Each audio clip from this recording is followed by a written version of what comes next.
Bienvenue sur Africa 24 dans cette nouvelle édition du QG News. Au sommaire de l'actualité et de 2 pour Macky Sall. Le président sortant rempile pour un second mandat à la tête du Sénégal. Le chef de l'État sortant recueillit 58,27% des suffrages selon les résultats provisoires annoncés par la Commission nationale de recensement des votes.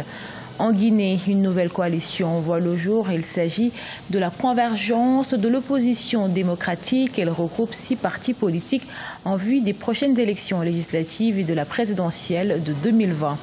Et puis, légère hausse de la couverture sanitaire au Niger de 50,13% en 2017. Il s'est établi à 50,63% en 2018 en raison notamment d'une amélioration de l'accès aux services sanitaires selon les autorités. Mais tout d'abord, pas de transition au Sénégal. Le président Macky Sall est reconduit à la tête du pays avec 58,27% des voix, selon des résultats officiels provisoires publiés ce jeudi 28 février. Le président sortant au pouvoir depuis 2012 devance ainsi l'ancien Premier ministre Idrissa Seck qui a obtenu 20,50%, le député Ousmane Sonko crédité de 15,67%, Issa Sall qui a obtenu 4,07% et l'ancien ministre Madi Kenya crédité de 1,48%. Le taux de participation a été de 68%. À noter que pour être déclarés définitifs, les résultats doivent être validés par le Conseil constitutionnel. Les candidats disposent de 72 heures pour formuler un éventuel recours devant le Conseil constitutionnel du pays. On écoute à ce propos Demba Kandji, président de la Commission nationale de recensement des votes. Nombre de votants 4 426 344. Nombre de bulletins nuls 42 465. Nombre de suffrages valablement exprimés 4 383 879. Répartis comme suit. Macky Sall 2 554 605, soit 58,27%. Et je signale que le taux de participation est de 66,23% pour dire que les Sénégalais ont massivement voté. Je vous remercie. Proposer une alternative politique crédible, renforcer la démocratie, c'est l'objectif de la nouvelle coalition de l'opposition en Guinée. La convergence de l'opposition démocratique qui regroupe en son sein 6 partis politiques s'active en vue des prochaines élections législatives et de la présidentielle prévue en 2020. Aïssatou Bari. La Guinée se prépare pour une nouvelle échéance électorale en 2020. D'abord, les législatives, initialement prévues en 2018, est attendue en 2019. Ensuite, la présidentielle de 2020, dont l'éventualité d'un 3e mandat du président Alpha Condé alimente le débat politique. Dans ce contexte, une alliance de partis d'opposition, dénommée Convergence de l'opposition démocratique, CODE, s'active déjà sur le terrain. Il a été constaté sur l'échiquier politique guinéen qu'il y a une bipolarisation des partis et du débat politique en Guinée. Et les lignes de fracture politique ont rejoint les lignes de fracture communautaire. Et donc nous avons estimé qu'aujourd'hui, ça fait un frein au multipartisme. Et c'est pourquoi nous avons décidé de nous retrouver en coalition pour essayer de sortir de cette bipolarisation. Outre l'IFR de Sidya Touré, 5 partis ont pour l'instant officiellement rejoint la nouvelle alliance. Parmi eux, le Parti de l'Espoir pour le développement national de Lansana Kouyaté, le Parti des démocrates pour l'espoir de Ousmane Kaba ou encore l'IFDG Renouveau de Bahouri, fondateur et ancien vice-président de l'Union des forces démocratiques de Guinée. Aujourd'hui, quand les gens voient la côte, ce n'est pas une communauté, une région qu'ils voient.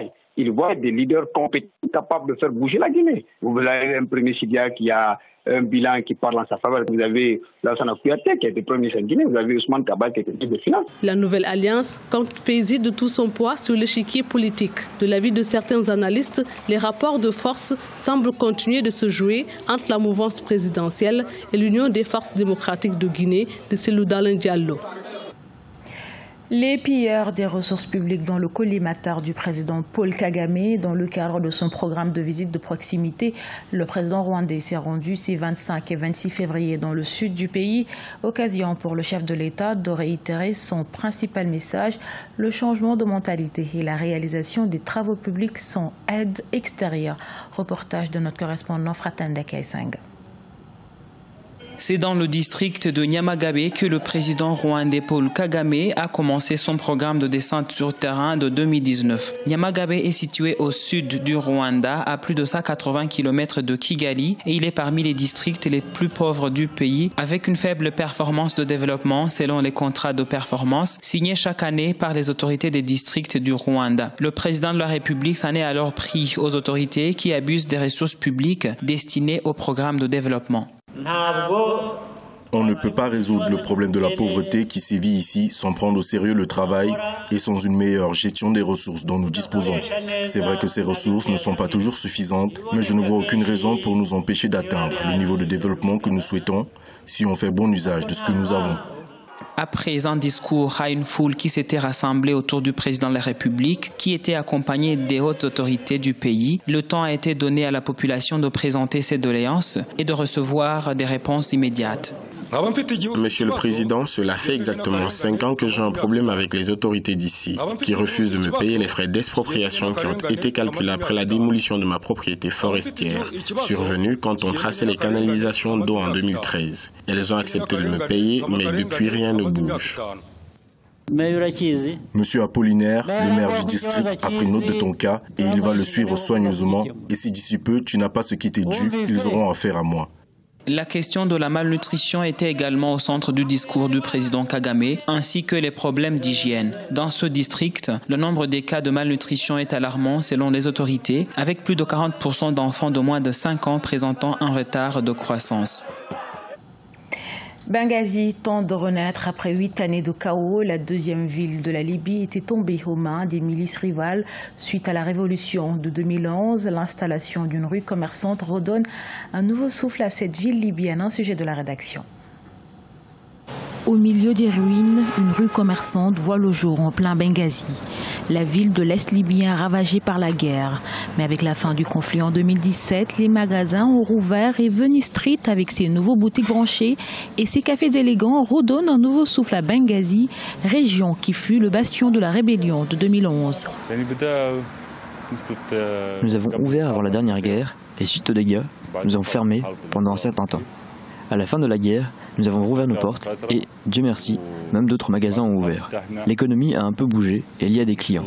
Dieu merci, même les ventes s'améliorent. Il n'y en avait pas pendant la période de guerre. Longtemps prise d'assaut par des groupes armés, les importations ont été limitées à Benghazi. Mais avec la rouverture du port et le retour des commerçants, l'activité commerciale reprend du service avec des facilités de paiement pour les clients. La plupart des magasins sont très utiles. Vous pouvez acheter tout ce que vous voulez. Vous pouvez payer via Pay4Me, MobiCash ou payer en espèces. La plupart des magasins aident autant qu'ils le peuvent. Avec l'installation de ces nouveaux commerces, la ville semble renaître de ses cendres. Près de 324 000 $ ont été investis pour couvrir les dommages après la guerre par les commerçants. Ces derniers espèrent redonner aux Libyens le goût du shopping pour un jour comparer Venice Street aux capitales internationales de shopping. 50,13% en 2017 à 50,63% en 2018. Au Niger, le taux de couverture sanitaire a légèrement progressé. Une satisfaction pour les autorités qui ont salué l'engagement des partenaires. Toutefois, le développement durable lié à la santé rencontre encore certains défis. Matéda Diaby. En 2018, le Niger a vu son taux de couverture sanitaire légèrement progresser d'0,5% pour atteindre 50,63% en décembre 2018. Ces chiffres, annoncés par le ministre de la Santé publique, Idi Iliassou Maïnassara, témoignent d'une amélioration de l'accès aux services sanitaires. En 2018, 38,5% des femmes enceintes ont été encadrées par le personnel médical nigérien pendant leur accouchement, contre 36% en 2017. Dans le budget 2019, il y a moins de 129 milliards qui ont été alloués. Pour le domaine de la santé, ça ne correspond même pas à 10%.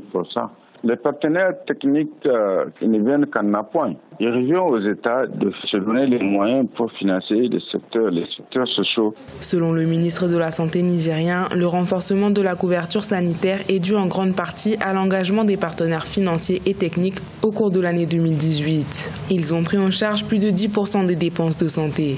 L'accès aux soins de santé, par exemple au Niger, c'est la croix et la bannière, parce que tout simplement, non seulement les infrastructures, il y a des infrastructures qui ont été créées ici et là, mais il n'y a pas le minimum pour pouvoir prendre en charge même des cas vraiment des cas simples de maladie. Selon les autorités nigériennes, l'amélioration de la santé est une priorité du gouvernement. Elles précisent tout de même qu'il reste des défis à relever. Plus de 50% des dépenses de santé sont prises en charge par les ménages. Ce journal a été réalisé par l'ensemble de la rédaction. Merci pour votre fidélité. Retrouvez dans un instant une nouvelle édition de l'actualité sur Africa 24.